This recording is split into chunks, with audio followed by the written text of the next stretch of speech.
ومن الناس من يعجبك قوله في الحياة الدنيا ويشهد الله على ما في قلبه وهو ألد الخصام وإذا تولى سعى في الأرض ليفسد فيها ويهلك الحرث والنسل والله لا يحب الفساد.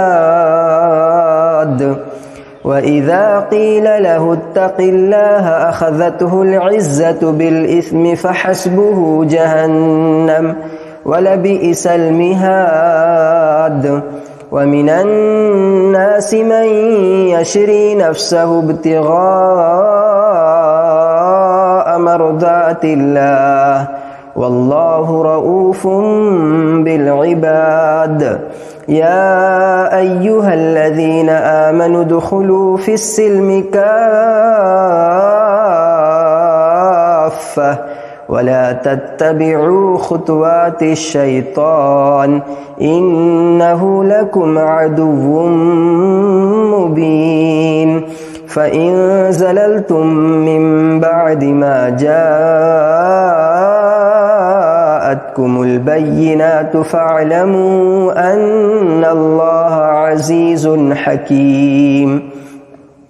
هل ينظرون إلا أن يأتيهم الله في ظلل من الغمام والملائكة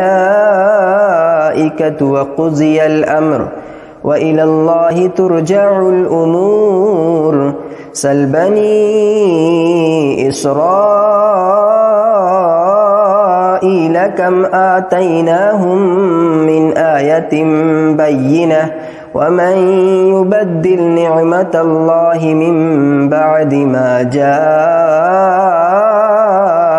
فإن الله شديد العقاب.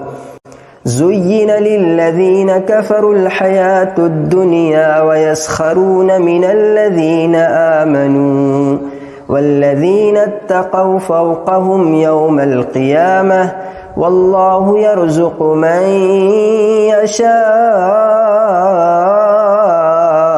بغير حساب.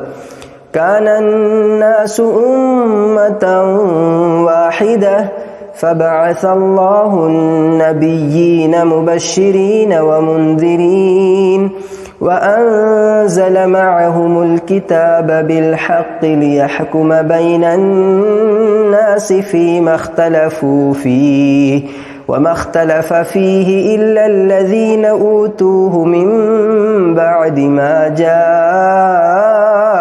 جاءتهم البينات بغيا بينهم فهدى الله الذين آمنوا لما اختلفوا فيه من الحق بإذنه والله يهدي من يشاء